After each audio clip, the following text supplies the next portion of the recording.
జై హింద్ అండి అందరికీ. ముందుగా జమ్మూ కాశ్మీర్లో జరిగిన యుద్ధంలో మన తెలుగు రాష్ట్రానికి సంబంధించినటువంటి మురళీ నాయక్ గారికి, ఆయన ఇప్పుడే నాకు నేను వార్త తెలిసిందే, తను యుద్ధంలో వీరమరణం పొందాడు అని చెప్పేసి డిక్లేర్ అయితే చేయడం జరిగింది. ఆయన ఆత్మకి శాంతి చేకూరాలని ఆ దేవుణ్ణి పదే పదే వేడుకుంటున్నాను. ఆయన నిజంగా ఒక వీరమరణాన్ని ప్రాప్తించుకున్నాడు, అదృష్టవంతుడు. అయితే వీడియోని ప్రారంభించే ముందు లిబ్రాండు, ఈ పదాన్ని గుర్తుపెట్టుకోండి. లిబ్రాండు తర్వాత వోకిస్ట్స్ అంటారు వాళ్ళని. అంటే వీళ్ళందరినీ కలిపేసి 0.5 గల్లని అందాం. అంటే వాళ్ళకి ఆ పేరు సరిపోద్ది అనమాట. 0.5 గల్లని ఎందుకు అంటున్నామంటే, ఇప్పుడు మనం 2.5 ఫ్రంట్ వార్ అయితే చేస్తున్నామండి మన దేశంలో. పహల్గామ్ ఇన్సిడెంట్ తర్వాత 2.5 వార్ అయితే చేస్తున్నాం. ఎలాగా 2.5 అంటే, ఒకటి ఫేకిస్తాను, ఇప్పుడు దానికి మనకు తుక్రాక్ కొడుతున్నారు కదా మన వాళ్ళు, ఫేకిస్తాన్ ఒకటి, తర్వాత పైన ఎర్ర చొక్కా దేశం ఒకటి ఉంది కదా, తర్వాత మొన్న ఇప్పుడు పిచ్చిరేగుతున్న మన శంకలో ఉన్నది ఒకటి ఉంది బంగ్లాదేశ్. వీళ్ళతో కలుపుకొని వీళ్ళు బయట దేశస్తులు. మన దేశంలోనే 0.5 గల్ అనమాట. అందుకు 2.5 ఫ్రంట్ వార్ అని పేరు పెట్టాను. ఎందుకు అంటే, ఈ 0.5 గళ్ళు పహల్గామ్ ఇన్సిడెంట్ జరిగిన తర్వాత దాన్నేమో మతం ఆధారితంగా చంపలేదని పేటరేగారు. ఓకే, దాన్ని క్షమించాం. అయితే ఇప్పుడు చంపేసి వెళ్ళిపోయారు కదా, వాళ్ళ మీద యుద్ధం ప్రకటించరేమి అని చెప్పేసి నలిగిపోయారు. దాన్ని సహించాం. ఇప్పుడు మన రిటాలియేషన్ చేస్తే దానికేమో ఇప్పుడు వచ్చేసి వగలాడి ఏడుపులని ఏడుస్తున్నారు. నో టు వార్ ఇలాంటి వాళ్ళనే లిబ్రాండుస్ అంటారు. తర్వాత 0.5 గల్ అంటారు, వోకిస్టులు అంటారు. వీళ్ళు ఒక శాడిస్టులు, వీళ్ళకి ఇదొక రకం, ఇదొక జాతి. వీళ్ళు మనం బాగు చేయలేము, వాళ్ళు మీరు పెద్ద పట్టించుకోకండి. ఫేక్ వార్తలు అనేవి బయట యదవులు ఎంత ఉన్నారు కదా, ఫేకిస్తాన్ గళ్ళు, ఆ యదవులు మన పేర్లు చెప్పుకొని మన జెండా పెట్టుకొని ఫేక్ వార్తలు అనేవి సర్క్యులేట్ చేస్తుంటారు సోషల్ మీడియాలో. దాన్ని మీరు నమ్మొద్దు. అలాగే ఈ 0.5 గళ్ళు వీళ్ళు కూడా అంతే. ఈ దేశంలోనే ఉంటూ, ఈ దేశపు తిండే తింటూ, ఈ దేశపు గాలే పీలుస్తూ, ఈ దేశానికి వెన్నుపోటు పొడిచే రకం గల్లీలు 0.5 గళ్ళు. ఈ లిబ్రాండు బ్యాచ్, తర్వాత నీలాండు బ్యాచ్, ఈ వోకిస్ట్ బ్యాచ్, శాడిస్ట్ బ్యాచ్ అనమాట. వీళ్ళకి మానవత్వం లోపల నుంచి పొంగు తెస్తుంటది అవతలను కొడుతుంటే. మరి మన వాళ్ళు చనిపోయినప్పుడు మాత్రం నోట్లలోనూ సీసం పోసేసుకుంటారు. అంటే నేను కొంచెం కంట్రోల్గా మాట్లాడుతున్నాను, కొంచెం అర్థం చేసుకోండి నా బాధని. నోట్లోనూ అది పెట్టుకోవాల్సింది పెట్టుకోకుండా ఇంకేదైనా మామూలుగా పెట్టుకుంటుంటారనమాట వీళ్ళు, యదవులు. ఈ యదవుల గురించి మనకు వద్దు.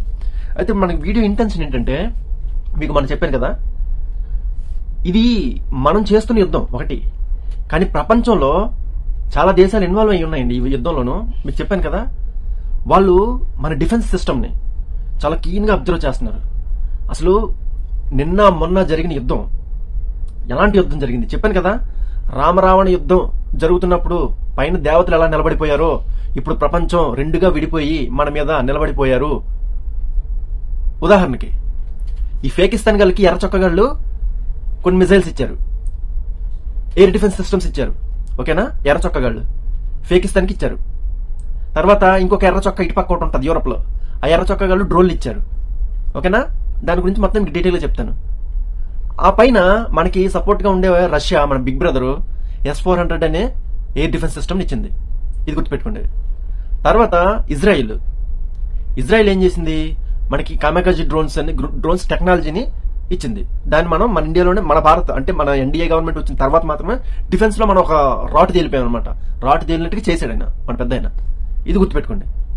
అయితే అమెరికా వాడు ఉన్నాడు కదా, అమెరికా వాడు F-16 ఫేకిస్తాన్కి ఇచ్చాడు. ఓకే, తర్వాత ఎర్ర చొక్కగాడు, మన పైన ఎర్ర చొక్కగాడు JF-17 అనే ఫైటర్ జెట్ ని ఇచ్చాడు ఫేకిస్తాన్కి. ఓకే కదా. అయితే ఇప్పుడు S-400 రష్యా నుంచి వచ్చింది కదా, దాన్ని పెట్టుకున్న తర్వాత మనం, అంటే మోడీ గారు వచ్చిన తర్వాత మన డిఫెన్స్ సిస్టమ్, డిఫెన్స్ రంగంలో air defence systems, Akash, Pinaka, ఇలాగా ఒక అద్భుతమైనటువంటి డిఫెన్స్ సిస్టమ్స్ ని మనం డెవలప్ చేసాము. R&D, research and development, DRDO వాళ్ళు చేశారు. దాన్ని ఇప్పుడు మనం ప్రయోగిస్తున్నాం కదా. అంటే మనం అజర్బైజాన్ అనే ఉన్నాయి కదా, అజర్బైజాన్ తర్వాత ఆ పక్క దేశాలు రెండు కొట్టుకుంటాయి ఇప్పుడు ఉన్నవి. అజర్బైజాన్ తర్వాత అర్మేనియా రెండు పక్కనే ఉంటాయి, కొట్టుకుంటాయి ఇప్పుడు. అయితే అర్మేనియాకి మనం ఎయిర్ డిఫెన్స్ సిస్టమ్స్ ఇచ్చాం. అవి వాళ్ళు వాడారు. కానీ ఫుల్ ఫ్లెడ్జ్డ్ గా మనం వాడుతుంటే దాని పనితీరును చూడడానికి ప్రపంచం అంతా ఎదురు చూస్తుంది. మీకు ఇప్పుడు మళ్ళీ మనం చెప్పాను, ఇప్పుడు మళ్ళీ చెప్తున్నాను. అయితే నిన్న జరిగిన ఇన్సిడెంట్ ఏంటి? ఆ పాకిస్తాన్ గాళ్ళు ఆ చిన్న ఎర్ర చొక్కగాళ్ళు ఇచ్చిన డ్రోన్లన్నీ పెట్టుకుని మన మీదకి పొలో మనకు వదిలేశారు. అప్పుడు మన ఎయిర్ డిఫెన్స్ సిస్టమ్ ఏం చేసింది? మొత్తం అన్ని డిటెక్ట్ చేసేసి S-400 అవి మొత్తం కొట్టేసింది. కొన్ని డ్రోన్లని మన ఆకాశ్, మన ఇండియాలో తయారైనటువంటి ఆకాశ్ అది కొన్ని కొట్టేసింది. అంటే ఈ రకంగా పెద్ద ఒక దాడి నుంచి మనల్ని మనం రక్షించుకున్నది ప్రపంచం అంతా బిత్తరపోయి చూస్తుంది. ఇజ్రాయెల్లో జరిగిన హమాస్ యుద్ధం ఎలాగైతే ప్రపంచం అంతా చూసి కేస్ స్టడీగా చేస్తుందో, మన యుద్ధాన్ని ప్రపంచం అంతా కేస్ స్టడీ చేస్తున్నారు. మన ఎదవలతో పాటు మనం ముందుకెళ్తూ మనం యుద్ధాన్ని ఏ విధంగా తీసుకెళ్తున్నాం అని చెప్పేసి ప్రపంచం అంతా చూస్తుంది. ఒకటి, ఈ పాకిస్తాన్ గాళ్ళు నన్ను ఏం చేశారు? సివిలియన్స్ ని అడ్డం పెట్టుకుని అటుపక్క, అంటే సివిలియన్స్ ఉన్న ప్రాంతాల మధ్యలో ట్యాంకర్లు తిప్పుతూ, అంటే మన రాడార్ సిస్టమ్ ఎక్కడైతే గుర్తిస్తుందో ఆ గుర్తించిన ఏరియాలన్నీ కూడా సివిలియన్ ఏరియాలు అనమాట. ఒకవేళ మనం అటాక్ చేస్తే ప్రపంచానికి మనల్ని దోషిగా చూపించడానికి. మీకు అర్థమవుతుందా? మీరు ఇందాక ఎయిర్ డిఫెన్స్ సిస్టమ్ గుర్తుపెట్టుకోమని చెప్పాను. అలాగా ఈ పాకిస్తాన్ యాదవులు ఏం చేశారు? జనరల్ అంటే నార్మల్ గా ఫ్లైట్ రన్వే ఉంటాయి కదా, ఎయిర్వేస్, నార్మల్ ఎయిర్వేస్ అట్లా అలౌ చేశారు. అంటే ప్లేన్లు అనేవి గగనతలంలోకి అలౌ చేశారు. ఇలా అలౌ చేస్తే మన ఎయిర్ డిఫెన్స్ సిస్టమ్ వాటిని ట్రాక్ చేసి మిజైల్ గట్ట కొట్టారనుకో, అప్పుడు ప్రపంచానికి మనల్ని ఒక బూచిగా చూపించడానికి వాళ్ళు ఎదవలంటే ఇప్పుడు మీకు తెలుస్తుందా వాళ్ళు ఎంత ఎదవలో? అలాంటి ఎదవ మైండ్ సెట్ గల్ల మన దేశంలో కూడా ఉన్నారు, జాగ్రత్త. అలాంటి ఎదవ మైండ్ సెట్ గల్ల వీళ్ళందరూ ఉన్నారు, ఇప్పటికే ఉన్నారు, వస్తున్నారు, పేలుతున్నారు. కానీ మనం వాళ్ళని పట్టించుకోవాల్సిన అవసరం లేదు. మన దేశం ఇవ్వాల్సిన జవాబు ఇస్తుంది, అన్ని వాళ్ళకి చూపిస్తుంది. మొత్తం రుద్రతాండవం చేసేస్తున్నారు. ఇన్నాళ్ళు ఆర్మీ వాళ్ళే కొట్టేవారు, బాబు మాకు కొంచెం ఛాన్స్ ఇవ్వండి అని చెప్పేసి మన నేవీ వాళ్ళు తీసుకున్నారు. ఆ పైనేమో ఎగిరి ఎయిర్ ఫోర్స్ వాళ్ళు కొడుతున్నారు, ఎగిరి కొడుతున్నారు. మొత్తం ఎక్కడికెక్కడ రప్ప అని చెప్తే కొడతారు కదా, అలా కొడుతున్నారు అనమాట. కిందేసి మీదేసి తిరిగేసి మరగేసి కొడుతున్నారు. ఇందులో ఎటువంటి డౌట్ లేదు. ఓకే, యుద్ధంలో అటెంత నష్టం జరుగుతుందో ఇటుపక్క కూడా కాస్త నష్టం అనేది జరుగుతుంది. నష్టం జరగకుండా యుద్ధం అనేది జరగదు, అది ఎట్టి పరిస్థితుల్లో అది అవ్వదు. ఇది మీరు గుర్తుపెట్టుకోవాలి. నష్టం అనేది మన వైపు నుంచి కూడా జరుగుతుంది. అయితే ఆ నష్టం అనేది చాలా వరకు తగ్గించి చాలా వరకు దాన్ని కంట్రోల్ చేసే మెజర్సే ఇప్పుడు ప్రపంచం అంతా ఈ భారతదేశం ఎలా చేస్తుంది, ఈ మెజర్ అంటే నష్టం కలగకుండా జరిగే యుద్ధాన్ని ఎలా చేస్తుంది అని చెప్పేసి కేస్ స్టడీ చేస్తున్నారు. మీకు చెప్పాను మొన్న, ఈ యుద్ధం కేవలంగా మనం చేస్తున్న యుద్ధం కాదు. ఇందులో ఇండైరెక్ట్ గా ఇన్వాల్వ్ అయ్యింది ఏంటి? ఇజ్రాయెల్ ఇన్వాల్వ్ అయ్యింది, వాళ్ళ టెక్నాలజీ.